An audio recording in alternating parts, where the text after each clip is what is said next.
नमस्कार. मी आदेश सदाशिव करे, सहाय्यक कृषी अधिकारी, महाराष्ट्र शासन कृषी विभाग, तालुका कृषी अधिकारी कार्यालय फलटण येथे कार्यरत आहे.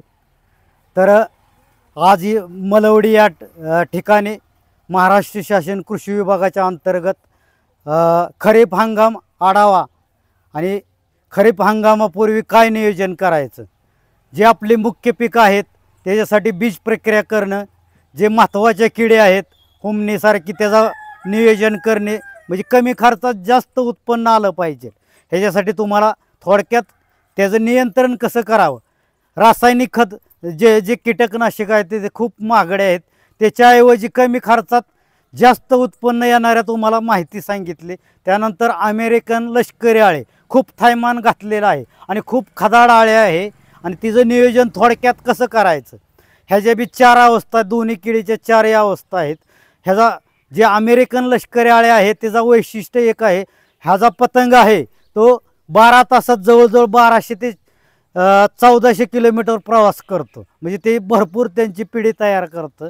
ह्याचा थोडक्यात बंदोबस्त करायचा सांगितला की ज्यावेळेस मका 3 ते 4 पानावर असेल त्यावेळेस 10,000 PPM किंवा 1500 PPMचं निंबोळी अर्क बाजारात मिळतं, त्याचं 5 मिली एका लिटरला फवारणी करायची. म्हणजे हा बंदोबस्त झाल्यानंतर दुसरं तुमचं मेटारायझं हे इमामेक्टिन बेन्झोएट ह्याचा एका म्हणजे 15 लिटरला 5 ग्रॅम, जर तुमचं जास्त प्रादुर्भाव असेल तर 10 ग्रॅम घ्यायचं, ते फवारायचं. फवारल्यानंतर खूप ह्याचा रिझल्ट चांगला आहे.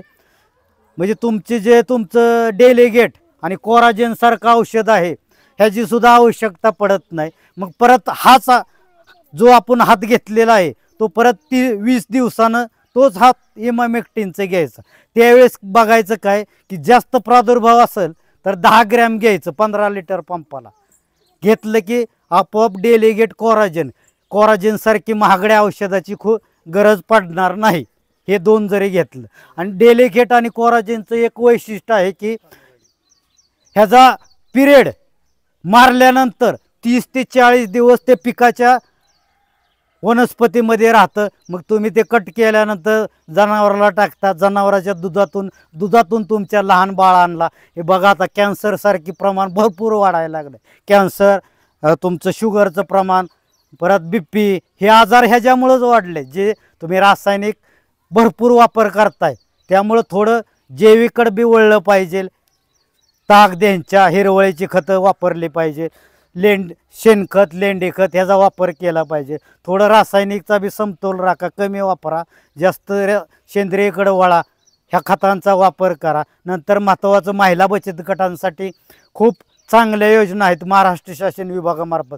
प्रधानमंत्री सूक्ष्म अन्न प्रक्रिया उद्योग याच्या माध्यमातून दूध प्रक्रिया, तेलघाणा, लोणची, पापड, मसाल्याचे पदार्थ, त्याच्यामध्ये आल्याची पावडर, हळद पावडर, नंतर तुमची मिरची पावडर, कांदा पावडर, लसूण पावडर, ह्याच्यासाठी खूप तेलघाणासारखं आहे महिलांसाठी.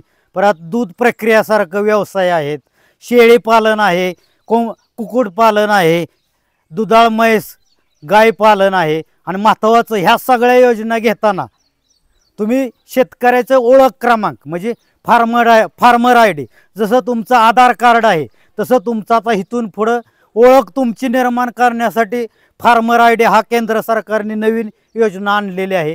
जेवढे विभाग आहेत शासनाचे प्रत्येक विभागाला खूप गरजेचं आहे. तर येणाऱ्या हंगामामध्ये महाDBT सारखी योजना आहे, याच्यामध्ये शेतकऱ्यांनी अवजारे जेवढे लागतात, नंतर अवजार बँकसारखी योजना आहे ह्याच्यामध्ये समावेश म्हणजे भाग घ्या. आणि खरीप हंगामामध्ये जे बियाणं लागणार आहे वैयक्तिक किंवा गटामार्फत ह्याच्यासाठी ऑनलाईन करा. कारण ह्याच्यासाठी तुम्हाला तुमचा शेतकऱ्याचा महिलाचा गट किंवा पुरुषाचा गट हा काढणं खूप गरजेचं आहे. इथून पुढे शासन आता तुम्हाला सगळ्या योजना गटामार्फत राबवणार आहे, त्यामुळं तुमचा गट तयार करा. सर्वसाधारण ह्याच्यामध्ये 11 सभासद लागतात, जास्तीत जास्त 17पर्यंत लागतात. 11 असले तर त्यांचं 7-12 खाते उतारा, आधार कार्ड, बँक पासबुक हे गरजेचं आहे. आणि ज्याच्या नावे 7-12 नसेल, घरातला असेल तो त्यांचं संमतीपत्र तुम्ही घेऊ शकताय, असं काय नाही अडचण. मी गटात आहे, माझ्या वडिलाच्या नावे क्षेत्र आहे, भावाचे आहे, भावजाईच्या नाव आहे किंवा आईचे आहे तरी चालू शकते त्यांची संमती घेतली तर येणाऱ्या खरीप हंगामात सगळ्या मलवडीतील सर्व शेतकऱ्यांना महाराष्ट्र शासन कृषी विभागाच्या वतीने खरीप हंगाम चांगला, लाभदायक, आरोग्यदायक आणि भरभराटे जावो ह्यासाठी खूप खूप खूप शुभेच्छा आणि धन्यवाद.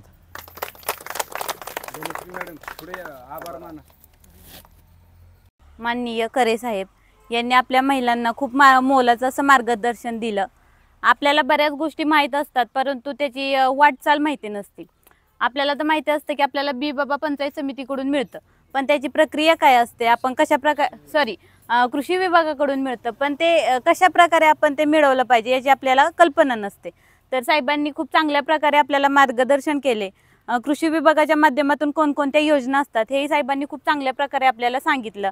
त्याचप्रमाणे आता त्यांनी मला वाटतं 2 ते 3 वेळा त्यांनी उल्लेख केला की इथून पुढे ज्या शासकीय योजना आहेत त्या आपल्याला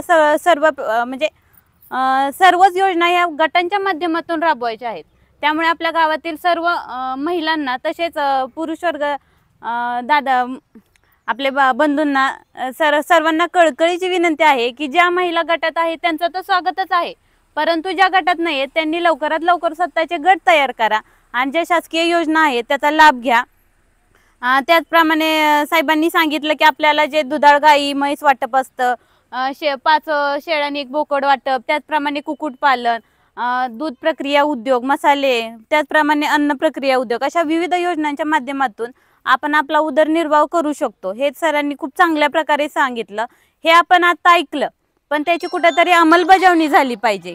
नुसतं आपण ऐकलं, आपण इथं समजून घेतलं आणि घरी गेल्यानंतर ते 2-3 दिवस सुद्धा आपल्या लक्षात राहतं की असं असं सांगितलं होतं ते आपण केलं पाहिजे. ते नुसतं तिथपर्यंत न जाता आपण इथून पुढं वाटचाल केली पाहिजे आणि कोणता तरी एक उद्योग चांगल्या प्रकारे आपण चालू केला पाहिजे. किमान आपण आता सरांनी सांगितलं की 250 रुपये उन्हात आणत जाऊ तुम्ही कमावताय, तिथं तुम्हाला 11 ते 5 गेलंच पाहिजे.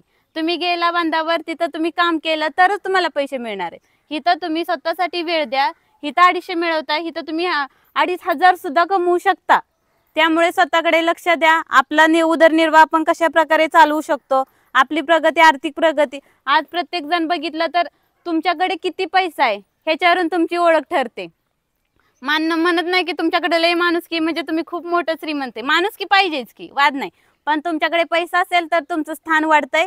त्यामुळे आपल्याकडे जास्तीत जास्त पैसा कशा प्रकारे आला पाहिजे तो पण आपण तो विचार केला पाहिजे आणि महिलांनी जास्तीत जास्त स्वतःचा उदरनिर्वाह वाढवावा, आपला आर्थिक स्तर वाढवावं यासाठी प्रयत्न करावं, एवढीच मी महिलांना एक आव्हान देते.